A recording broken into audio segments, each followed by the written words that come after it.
जय श्री राम दोस्तों। मैं कल्याण भगत स्वागत करता हूं आपका अम्बे कल्याण चैनल पर। दोस्तों, आज का विषय बहुत संवेदनशील और जिज्ञासाओं से भरा है।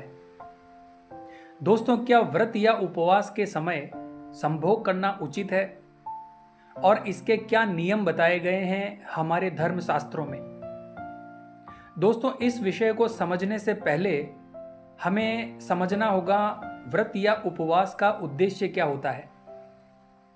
व्रत यानी एक संकल्प। दोस्तों, उपवास का अर्थ सिर्फ भूखा रहना नहीं होता, बल्कि इंद्रियों पर संयम रखना भी होता है। व्रत का उद्देश्य आत्मनियंत्रण, मन की शुद्धि और आध्यात्मिक उन्नति होता है।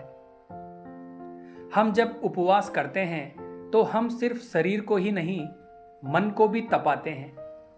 इसीलिए केवल भोजन से परहेज नहीं, काम, क्रोध, लोभ, मोह, माया, इन पर भी नियंत्रण आवश्यक होता है। अब सवाल ये उठता है दोस्तों कि व्रत या उपवास में संभोग करना उचित है या नहीं। दोस्तों, शास्त्रों के अनुसार व्रत के दिन ब्रह्मचर्य का पालन करना चाहिए। मनुस्मृति, गरुड़ पुराण और महाभारत जैसे ग्रंथों में स्पष्ट रूप से कहा गया है कि उपवास या व्रत के समय संभोग वर्जित है।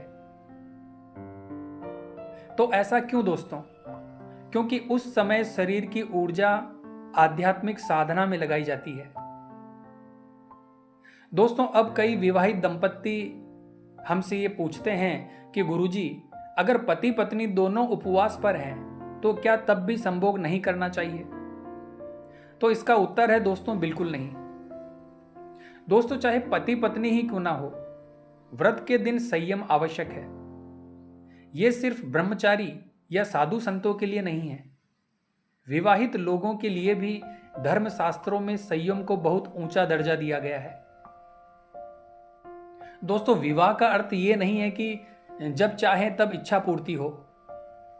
हमारे धर्म में समय, दिन और अवस्था का ध्यान रखा जाता है। दोस्तों, चलिए अब जानते हैं कि संभोग के क्या नियम बताए गए हैं हमारे शास्त्रों में। दोस्तों, संभोग हमेशा रात्रि में ही करना उचित है।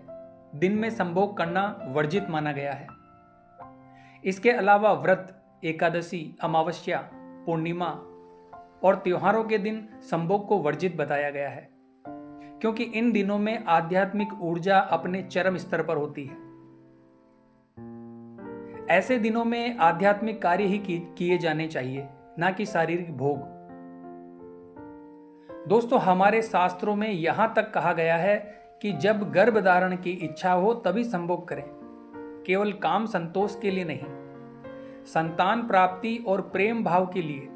लेकिन शायद आज की दुनिया में यह नामुमकिन सा प्रतीत होता है। दोस्तों, हमारे शास्त्रों में संभोग के दौरान मन की पवित्रता पर भी ध्यान दिया गया है। यदि संभोग वासना से भरा है तो वह अधार्मिक हो जाता है। इसके अलावा दोस्तों, मासिक धर्म के दौरान संभोग वर्जित है। यह शारीरिक और आध्यात्मिक दोनों दृष्टि से अनुचित है। दोस्तों, व्रत का सबसे बड़ा उद्देश्य है ब्रह्मचर्य का पालन। ब्रह्मचर्य यानी केवल शारीरिक संयम नहीं, बल्कि बुद्धि, मन, वाणी और कर्म का संयम। संभोग में हमारे शरीर की गहन ऊर्जा खर्च होती है। उसी ऊर्जा को जब हम ध्यान, मंत्र जाप और साधना में लगाते हैं, तब हमारी आत्मा का उत्थान होता है। इसीलिए व्रत के दिन शरीर को शुद्ध रखना जितना जरूरी है, मन और क्रियाओं को भी पवित्र रखना उतना ही आवश्यक है। अब बात करते हैं दोस्तों कि क्या होता है अगर व्रत में संभोग कर लिया जाए।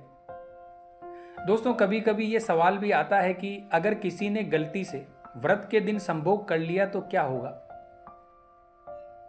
दोस्तों, शास्त्रों में कहा गया है कि यदि उपवास में असंयम हुआ है तो उसका प्रायश्चित है। उस दिन के उपवास का पुण्य क्षीण हो जाता है। मानसिक ग्लानि हो सकती है, जिससे साधना में बाधा आती है। दोस्तों, ऐसा होने पर फिर से व्रत का संकल्प लेकर संयम का अभ्यास करना चाहिए। तो दोस्तों, व्रत का अर्थ केवल भूख से नहीं है, बल्कि इच्छाओं पर विजय पाने से होता है। जब आप व्रत रखते हैं तो आप खुद को ब्रह्म से जोड़ने का प्रयास कर रहे होते हैं। ऐसे में शारीरिक सुखों से दूरी ही आध्यात्मिक उन्नति का प्रथम कदम है। दोस्तों, विवाहित जीवन में प्रेम और सहयोग होना चाहिए, पर संयम और मर्यादा उस प्रेम को दिव्य बना देती है।